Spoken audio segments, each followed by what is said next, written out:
বাংলাদেশ উন্মুক্ত বিশ্ববিদ্যালয়ের এইচএসসি পরীক্ষা 2026-এ যারা 7-8-2026 তারিখে রোজ শুক্রবার ব্যবসায় সংগঠন ও ব্যবস্থাপনা প্রথম পত্র এই বিষয়ে আপনারা পরীক্ষায় অংশগ্রহণ করবেন, আপনাদের জন্য আজকের ভিডিওতে গুরুত্বপূর্ণ সাজেশনের বিষয়ে এখানে কথা বলা হবে।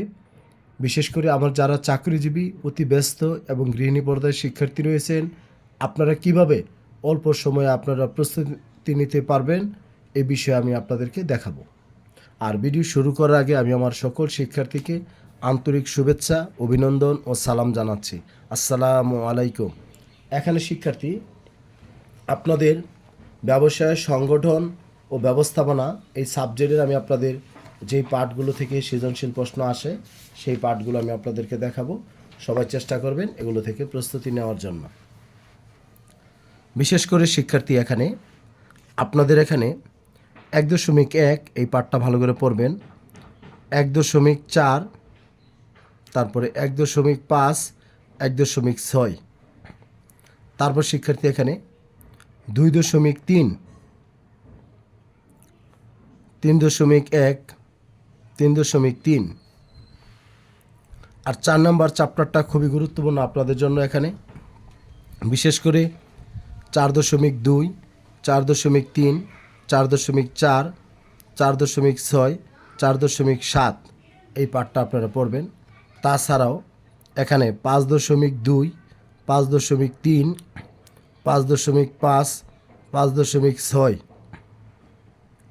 5.12, 5.13 বিশেষ করে আমি আপনাদেরকে বলবো, আপনারা এই 4 নাম্বার এবং 5 নাম্বার যে চ্যাপ্টারটা আছে এটি খুবই গুরুত্বপূর্ণ এবং আপনাদের পরীক্ষা আসার মতো এই চ্যাপ্টারগুলো। সেই জন্য শিক্ষার্থী, এই চ্যাপ্টারগুলো একটু ভালো করে সবাই চেষ্টা করবেন দেখার জন্য। তাছাড়াও আমরা এখানে আরও কিছু পার্ট থেকে আমি আপনাদেরকে বলে দিব, যেগুলো থেকে আপনাদের পরীক্ষায় প্রশ্ন আসার সম্ভাবনা রয়েছে, সেগুলো আপনারা পড়বেন।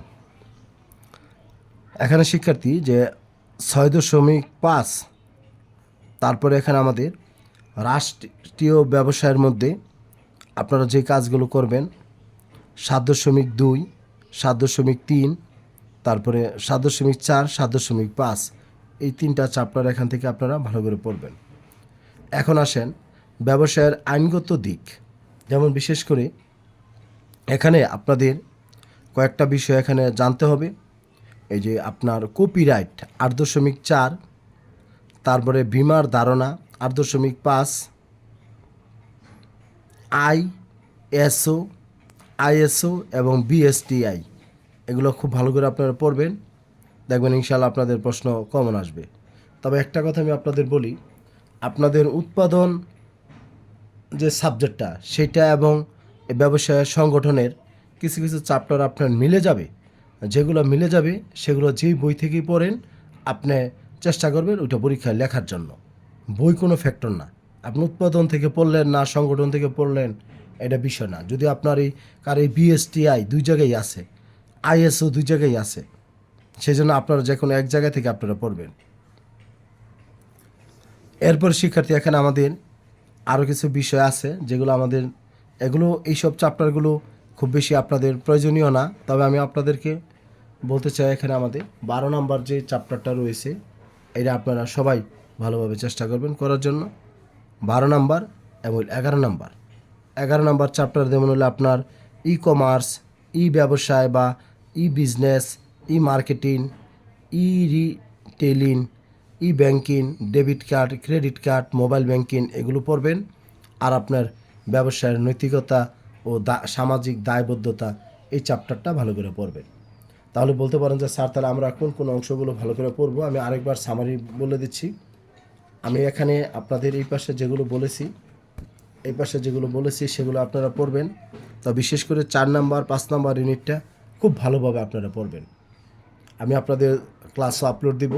বিশেষ করে যারা আমার কমার্সের শিক্ষার্থী রয়েছেন আপনারা সাড়া দিবেন, কমেন্ট সেকশনে কমেন্ট করে আপনারা জানাবেন যে আপনারা আছেন। আপনারা যদি এগুলো চান ক্লাসগুলো, আমি আপনাদেরকে চেষ্টা করব ক্লাসগুলো আপলোড করে দেওয়ার জন্য। তারপর 7 নাম্বার চ্যাপ্টার বলেছি, তারপরে 8 নাম্বার চ্যাপ্টার থেকে 8.4, 8.5, তারপর শিক্ষার্থী এখানে 8.7, 8.8 ISO আর হলো BSTI, যেটা যে কোনো পণ্যের স্বীকৃতি দেয়। আর ISO হলো আন্তর্জাতিক পর্যায়ে ISO সনদ লাভ করে। আমাদের অনেক জিনিস রয়েছে যেগুলো ISO সনদ লাভ করেছে।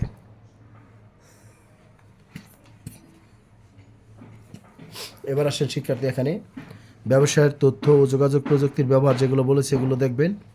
আর ব্যবসায়ের নৈতিকতা ও সামাজিক দায়বদ্ধতা, এই চ্যাপ্টারটা খুবই গুরুত্বপূর্ণ, কারণ এখানে ব্যবসায়ের নৈতিকতা ও সামাজিক দায়বদ্ধতা না থাকলে কিন্তু শিক্ষার্থী ব্যবসা সঠিকভাবে পরিচালনা করা যাবে না। তাহলে আপনার এখানে আপনার দেশের আপনার যারা গ্রাহক পর্দায় থাকবে সবাই ক্ষতিগ্রস্ত হবে। সেজন্য আমাদের এই অংশটা ভালোভাবে খেয়াল করতে হবে। আপনারা সবাই চেষ্টা করবেন এই চ্যাপ্টারগুলো ফলো করে পরীক্ষা দেওয়ার জন্য। আর যারা রয়েছেন আপনারা অবশ্যই কমেন্ট সেকশনে কমেন্ট করবেন। যদি আপনারা নিয়মিত ক্লাসগুলো চান তাহলে আমাকে জানাবেন, আমি চেষ্টা করব আপনাদের নিয়মিত ক্লাস দিয়ে সহযোগিতা করার জন্য। এমনকি যদি আপনারা দেখা যায় যে আমার সাথে যোগাযোগ করতে চাচ্ছেন, তাহলে শিক্ষার্থী আপনারা এই হোয়াটসঅ্যাপ নাম্বার আমি দিয়ে দিব, এই নাম্বারে আপনারা যোগাযোগ করবেন, আপনাদের মতামত আপনারা আমাকে জানাবেন।